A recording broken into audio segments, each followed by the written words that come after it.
Better luck next year, y'all. Oh, man. Oh, this might be too much in y'all camera screen. Hold on.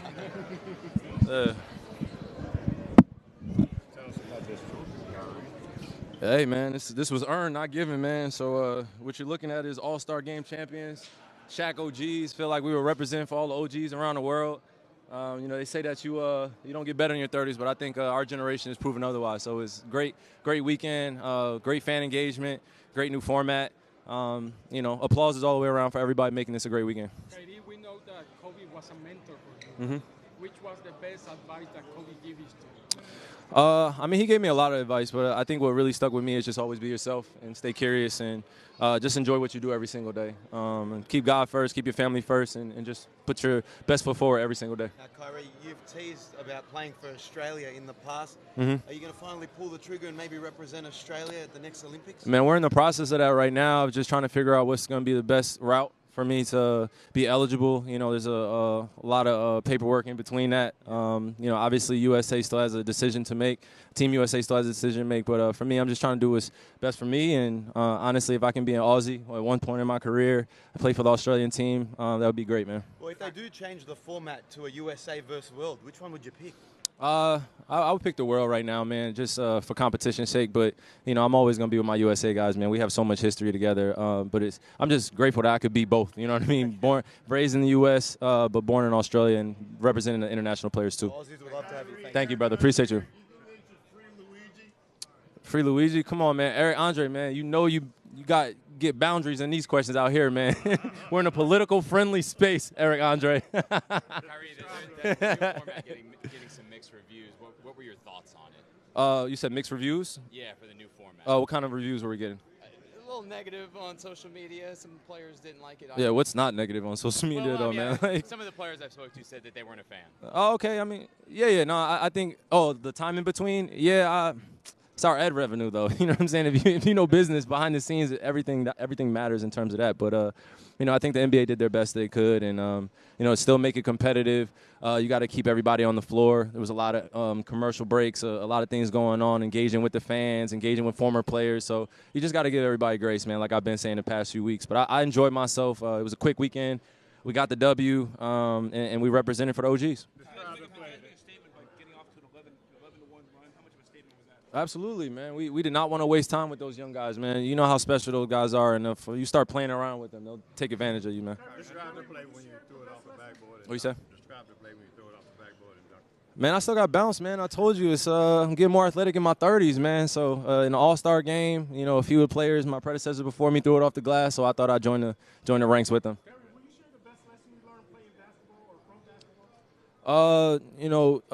Don't let basketball use you. Use basketball, and I think this business has a way of rewarding us in a material way, but I think this is more a spiritual aspect for me. I have a purpose in calling us bigger than just putting a ball in the hoop. This connects me to all walks of life all around the world, and I'm enjoying every minute of it. There's some times where you go up and down, just, falling in love with the game, falling out of love with it. But the fans, your family, your support system around you is really what keeps you going. So that's what I try to focus on. And, the engagement that we have all around the world, too, man. That's a beautiful thing, man. If basketball can, bring somebody together from Germany from Africa to Australia, and they don't have to say a single word in their language, but they understand how to play with each other, it's the most beautiful thing I could be a part of, man. You were MVP in this game 11 years ago. What does this trophy mean? Oh, man, this is incredible, man. It's the first time I'm, taking some hardware home other than, winning All-Star Game MVP. I asked the guys if I could take it home. But, yeah, this is going on my mantle, man. I feel like we really earned this and we had fun. Felt like almost like the last run of the Mohegans of this generation. Steph getting MVP, well-deserved. But sharing the floor with those guys was special, man. You got champions. You got guys that are all-world everything. And we've done a lot for this league and culturally. Kyrie, maybe the format might not have lent itself to a natural MVP, but Steph had that moment in Yeah. the second game. What was it like being part of that and seeing him do what he does best, hitting those threes? It's easy to feed the hot guy, man. And once he hit his first three, basically every time we're looking for him, and you can see it. When he's in his hometown, playing in front of his home crowd, we all know what that means as an NBA player, as his peer. So we're not going to get in the way of that, man. We want to just support each other, and I think that's what this weekend was about, was just bigging each other up, celebrating the good things about basketball, but also being very competitive with each other, which is, after this weekend, it starts again. So I'm looking forward to it. What is the source of your confidence? the source of my confidence, God first, and knowing that, failure is just the object in your mind, man. It's a fixation that you got to get over yourself, So you got to keep trying new things, keep adding new skill sets to your life, and then basketball will take care of itself, man. It's just a sport. It's a vehicle, so bigger things going on, but that's what makes basketball easier when you put it in perspective. We could tell you had fun today. You tried some stuff on Victor Wembanyama. Yeah. You succeeded, actually. Yeah. So was it like a message you sent to him, like you're a young guy, this is your first All-Star game? Yeah, rightfully so. And he was going, hard, and he was being very aggressive, and that's the way he should be. And I know that he was taking it very serious, and that's commendable, that's respectful. And I just love seeing the young guys that have that competitive edge. And when Wemby's in front of me, just like if I'm in front of him, we're going to try to go at each other, man. It's a number one pick inner dialogue that goes on. I'm giving you guys some sacred information right there. Us number one picks definitely try to outshine each other, man. So it's all healthy, but, when we're out there on the court, we're trying to, go at each other. Kyrie, you said you was going to make this You said, how would I explain it? I don't know if I could explain it in 2 minutes, Dame's legacy, but, I would start with just if you know his story and you know how much work he's put in, when he's at this level and he's well decorated, you know that he had to wait his turn, and he did it the right way by putting in hard work consistently. And I think that's a beautiful legacy to leave behind for his kids to follow on, and, his engagement in his community and, around the world too. Dame does a lot that goes unseen, goes unheard. So I just always am, paying attention in my own way and always trying to support. And, any way I could big him up too and celebrate him, I'm going to do so. You said you was going to make this a daddy-daughter weekend. How much fun did your daughter have? And she had a lot of fun, man. She had a lot of fun. I'm ready to start my break now, man.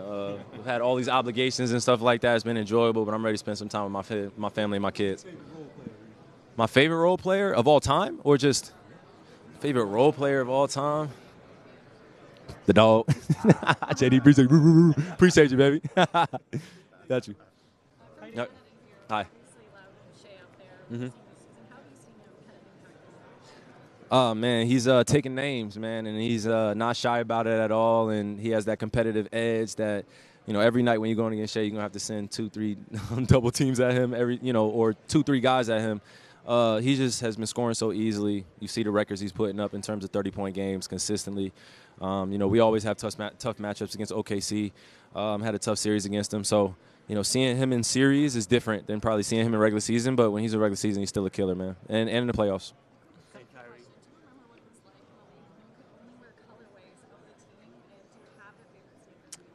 Yeah, so just a quick story. 2017 was the year that they unlocked it in the playoffs. I had already built up my fines up until that point. I was wearing like bright yellow shoes, bright red shoes. The NBA was, I don't want to say they were getting mad at me, but they were sending some notices to Nike. And then 2017 was like the open book policy, I call it, where I was able to come in and bring in all my designs, all my colorways, and not get in trouble for it. So I feel like that opened up the creative palette for the league. I won't take full responsibility for it, but I'll say, like, after 2017, guys started wearing purple shoes, with blue uniforms, and that was just unheard of. So I'm grateful that we could have the creative palette we have now to be who we are, as creators on and off the court. What are the odds that we see a image of you like that, but with the O'Brien at the end of the season? For sure.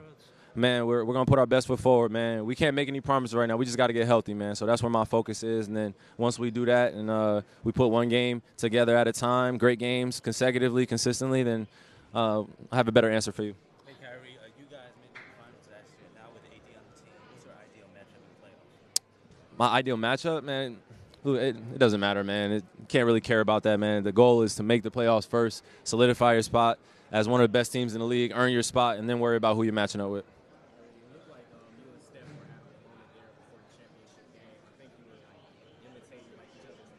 Yeah.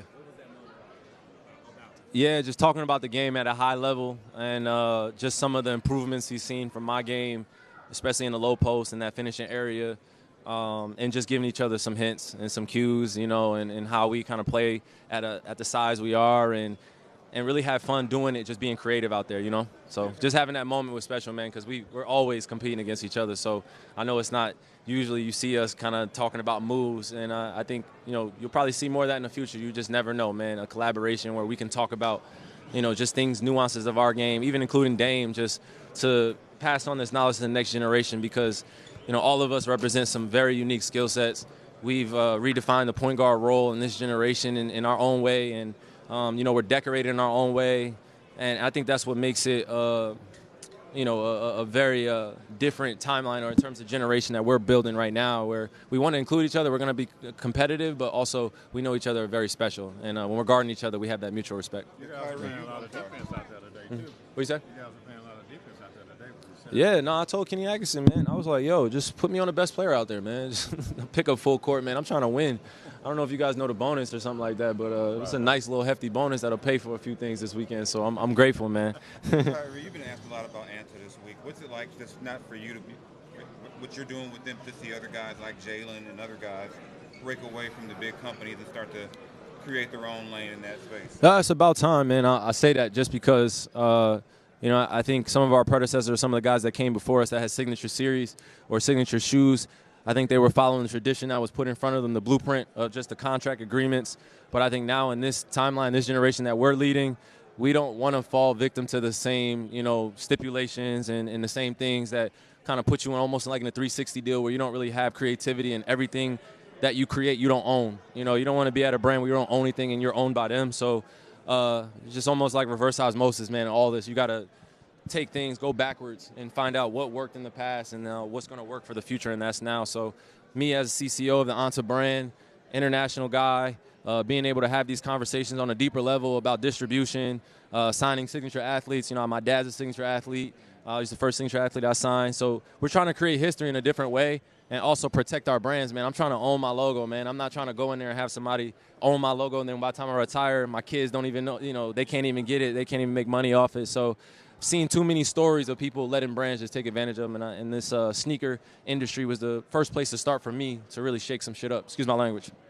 Yeah. You consider OG now. I appreciate it. How do you feel about playing with all the guys you grew up with in the league, now playing against the younger players? No, it feels great. I don't know if you noticed, if you walked up to every table, but I think each one of us has a gray hair either in our beard or on top of our head. So I think that tells you everything, man. We have been leading our franchises and leading these teams in this NBA for a while. We've been going at each other. Some of us have played with each other. We are OGs in this, but we're really appreciating each other getting better like fine wine. You know what I mean? Like we're still challenging each other. We see the young guys are coming in, but we really still want to win championships, and that's what makes this amazing to be a part of, man. Appreciate you. Thank you. Excuse me? Everybody. I'm not ducking any smoke. Yeah. Oh, by the way, does anybody remember when the NBA had a tagline said that NBA is fantastic? Yo, I just found that out yesterday. Yeah, I'm watching the Boston Celtics and Lakers, the Best of Enemies documentary. I had no idea that was going on, man. I'm learning so much history about the league right now. Appreciate you, man. Yes, sir. Hi, Brazil.